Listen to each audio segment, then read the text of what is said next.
Welcome, Colony's family. I hope by now that you've heard about our plans to begin gathering for worship on next Sunday, June 14th. I am excited about these plans because they move us another step closer to all being together again. But I know that there are some circumstances that are still outside of our control, and we must remain flexible with our plans. A friend of mine recently reminded me of how fragile plans are by sharing the worst purchase he's made this year, a 2020 planner. Around November of each year, I try to get away to spend some dedicated time in prayer and study to begin planning my sermons for the following year. And I like to have the topics, scriptures, and things planned out well in advance for the upcoming year. It allows me to relax a little, knowing where I am going, and hopefully gives us a path of growing in our faith as a church.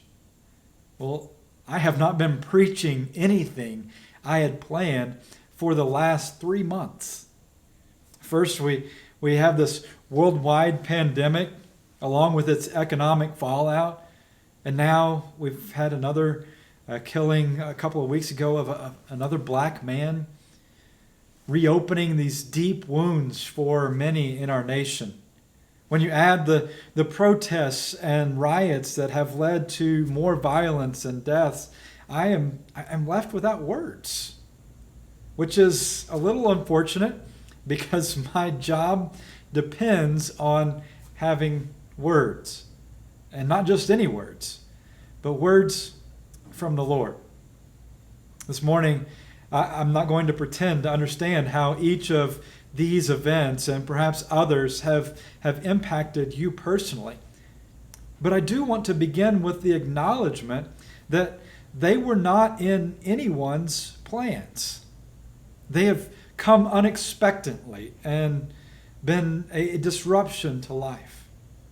I have invited you over the last month, and I'm going to continue to do so this morning, to pause long enough to listen to what God might be speaking to you through whatever happens.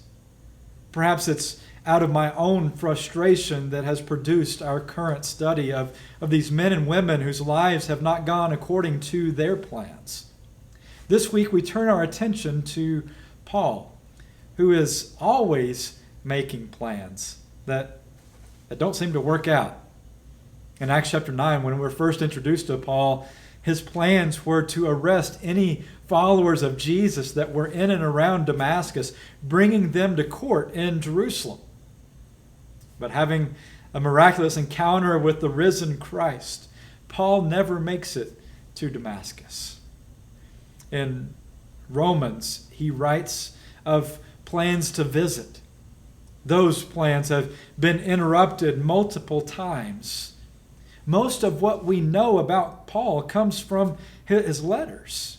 In each of them, something hasn't gone according to plans. The church is stuck in some conflict. Someone is starting to preach a so-called gospel that threatens the gospel Paul has preached. Many of the letters were written, in fact, while Paul is in prison, which surely was not part of his plans. But in spite of these limitations and interruptions, Paul abounds in joy and grace. Consider these words from Philippians chapter 1. Now I want you to know, brothers and sisters, that what has happened to me has actually served to advance the gospel. As a result, it has become clear throughout the whole palace guard and to everyone else that I am in chains for Christ. And because of my chains, most of the brothers and sisters have become confident in the Lord and dare all the more to proclaim the gospel without fear. It is true that some preach Christ out of envy and rivalry, but others out of goodwill. The latter do so out of love, knowing that I am put here for the defense of the gospel. The former preach Christ out of selfish ambition, not sincerely, supposing that they can stir up trouble for me while I am in chains. But what does it matter? The important thing is that in every way, whether from false motives or true, Christ is preached. And because of this, I rejoice.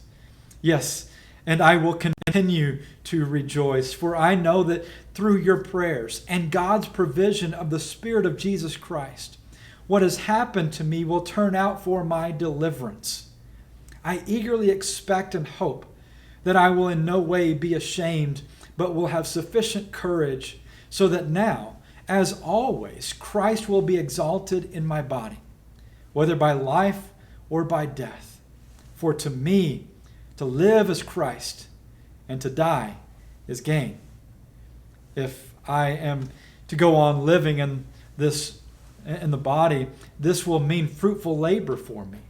Yet what shall I choose? I do not know.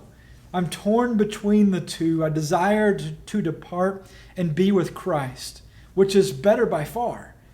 But it is more necessary for you that I remain in the body.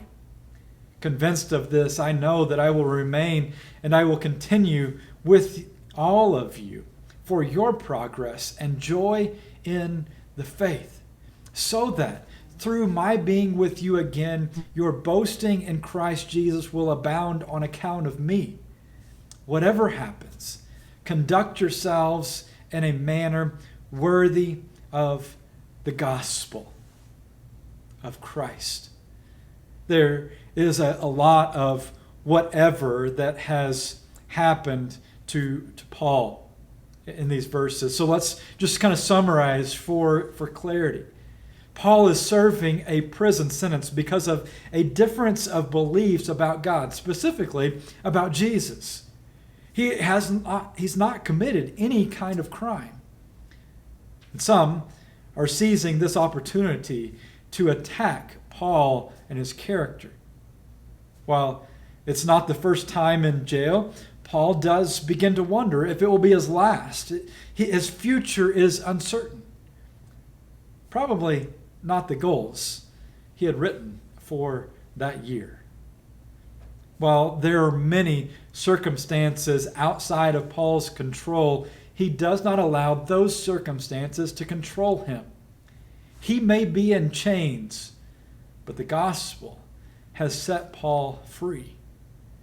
Because of this year, how it has brought many unwanted events, many have begun to ask for a do-over, or that we just kind of cancel this year.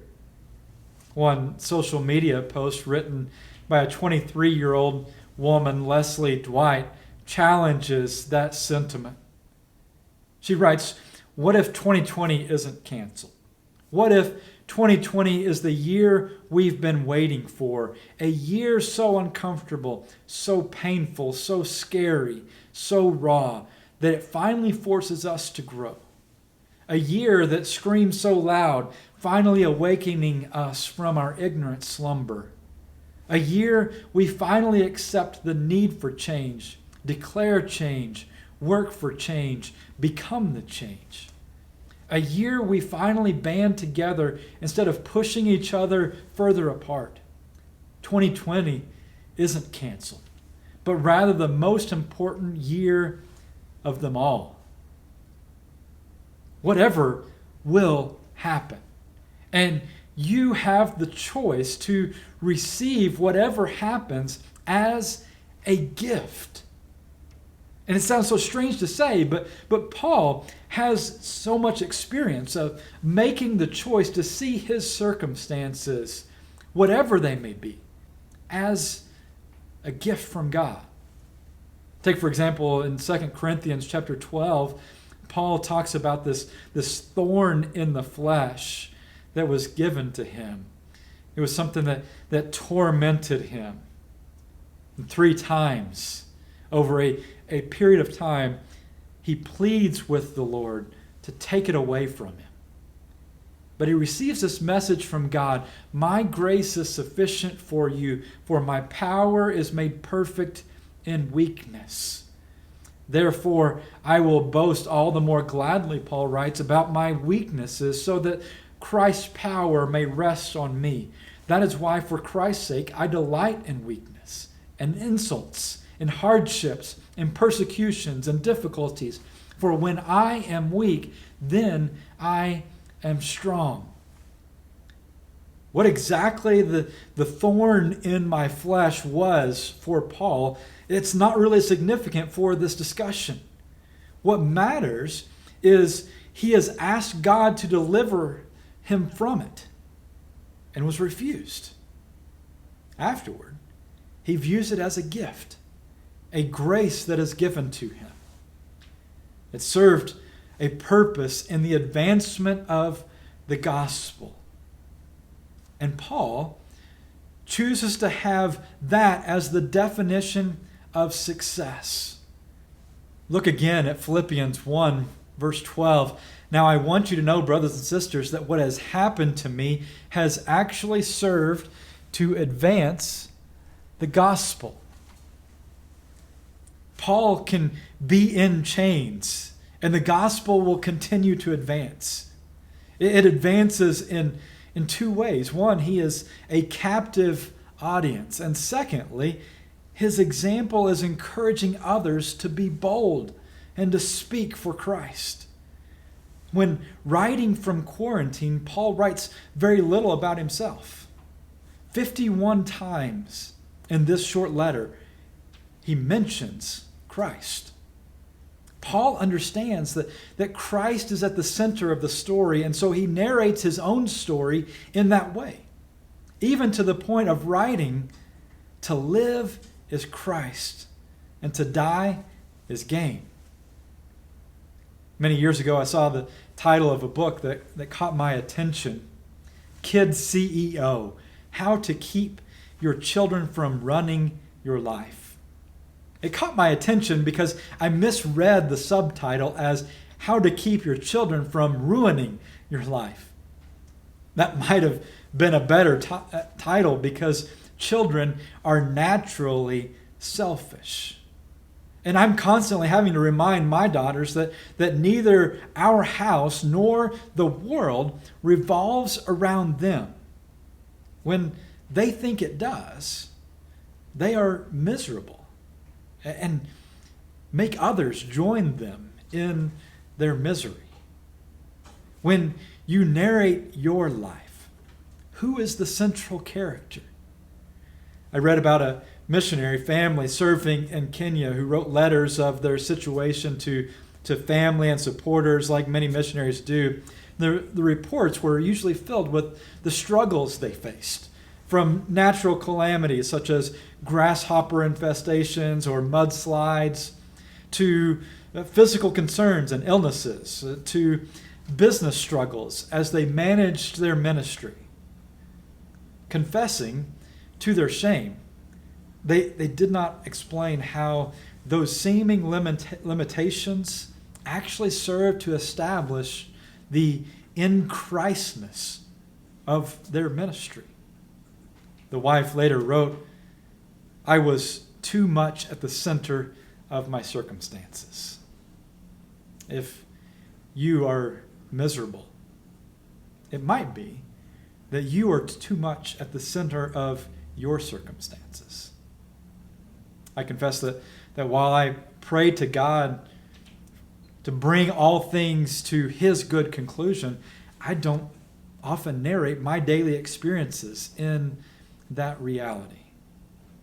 So as an exercise, take verse 21 of Philippians again and just fill in the blanks of that brief statement but powerful statement that Paul makes. To live is blank. To die is blank. Whatever happens, you can live Christ. Throughout the letter, Paul writes of joy. Later, he will tell of discovering the secret of contentment. Because through the hardships, he's learned of God's faithful provisions in Christ. The greatest provision being Christ himself, to take care of our sin problem. the sin problem that brings about the destruction that we are now experiencing in our world. For many of you, the next few minutes can serve as a reminder of the provision of the Spirit of Jesus Christ and your deliverance or salvation as you take communion. And for someone, this is the day of your deliverance, of your salvation. You can send a message to the information, to the contact information that you see on the screen. Let us know of your need, and we will contact you so that you can fill in the blanks in a way that brings you joy and contentment.